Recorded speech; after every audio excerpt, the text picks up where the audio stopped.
Hi, I'm Ellis Coase, the creator of Against the Odds, a new multimedia documentary project. I hope you enjoy this short video excerpt, which is taken from the program. From a one-room shack in a desert hell to the hallowed halls of Princeton University. This is the story of a young man who, in doing the improbable, inspired others to believe they could do the same.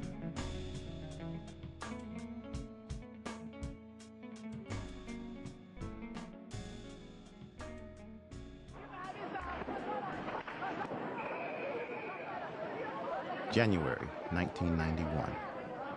Somalia's president, Mohamed Siad Barre, is overthrown after a 4-week battle in Mogadishu. A country of 6.5 million, largely nomadic herders, plunges into civil war. Abass Hassan Mohamed is 9 years old. In 1991, armed men would force their way into our house and interrogate my father.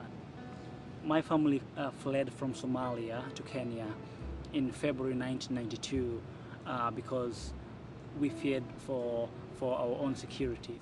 Before Abass's family could flee, his father was picked up.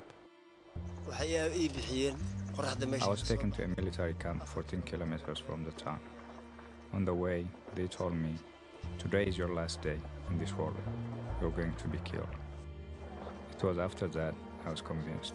Convinced that the country was collapsing, and that, as a member of a minority clan, he would always be a target.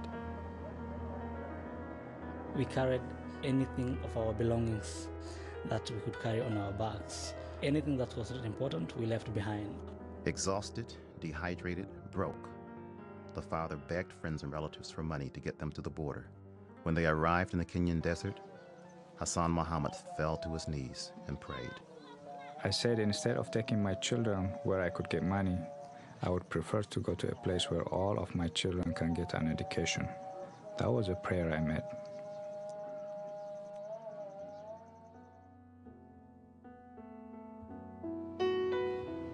In the camp was very, very difficult. So the family was entirely dependent on what the United Nations Refugee Agency and the World Food Program were giving to us as handouts.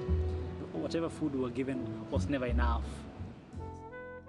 He was raised in one of the world's most barren refugee camps, without running water, without electricity, with the most primitive educational system imaginable.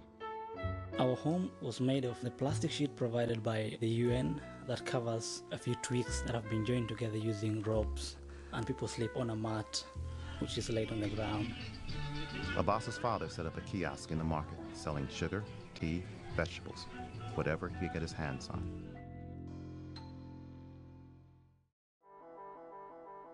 At night, you can't move out of your houses because bandits, or what they call shifters, roaming around trying to prey on people. One night, the shifters came. My family was raided by 3 bandits. They came at 7 p.m. and pointed gun at everyone, ordering everyone to lie flat on his chest on the ground. One of the gunmen told Abass, "I already killed your father and mother. I will kill you if you don't tell me where the money is." They came in and flashed a light on my face and then dragged me from bed and threw me on the ground, kicking me, punching me. The family's loss amounted to about $90. The experience confirmed a key lesson for Hassan Mohamed. Life without freedom was unremittingly harsh, and freedom, for someone like him, only came through education. In 2003, Abass Hassan Mohamed took the exam for the Kenya Certificate of Secondary Education. He ranked first in the northeastern province of Kenya and 8th in the entire country. A professor visiting from Princeton thought he might be Ivy League material. This professor, he sent us Princeton application forms. I've never heard of Princeton then.